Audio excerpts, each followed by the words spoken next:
আমি আপনাকে ফ্রিতে দিয়ে দিচ্ছি, কিন্তু এরকম করার কি আছে? কি বললি ফকিনি বাচ্চা? আমার কাছে একটা টাকা নয়, আমি চাইলে তোর এই পুরো বাদামের দোকানে কিনে ফেলতে পারবো। আর তুই বলতেছিস আমি এখানে ফ্রি খাইতে আইছি? আমি এখানে দাঁড়ায় থেকে তোর বাদামের দোকান পুরো কিনে ফেলতে পারবো।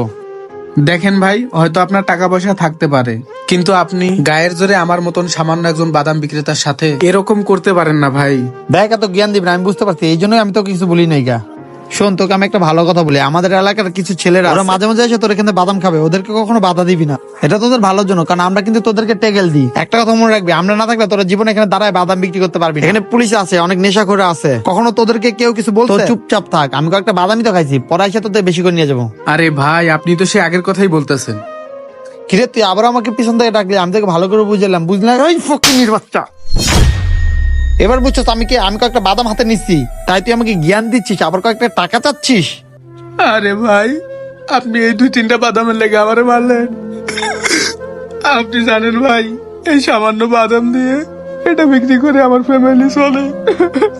আমি এমন কি অপরাধ করছি ভাই যে আপনি আমার এভাবে মারলেন? ভাই, আজকে আমি গরিব বলে আপনি আমার গায়ে হাত তুললেন। আজকে এই জায়গায় যদি ভালো কোনো একটা প্রভাবশালী লোক থাকতো, তাহলে আপনি এরকম করতে পারতেন ভাই? কখনো করতে পারতেন না। দেখেন ভাই, গায়ের জোর সবসময় থাকে না। আর হ্যাঁ, আপনি তো মুসলমান, তাই না? হ্যাঁ আমি মুসলমান, তাতে কি হইছে?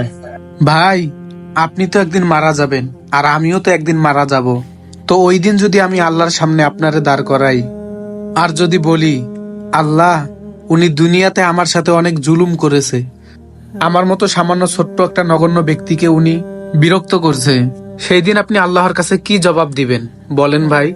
আর হ্যাঁ ভাই, হ্যাঁ আপনার কাছে অনেক টাকা পয়সা থাকতে পারে, আপনি রিচ ফ্যামিলির হতে পারেন, কিন্তু ভাই আপনি জানেন আমার এই সামান্য কয়েকটা বাদাম বিক্রি করে করে আমার দিন চালাতে হয়, আমার ফ্যামিলি চালাতে হয়।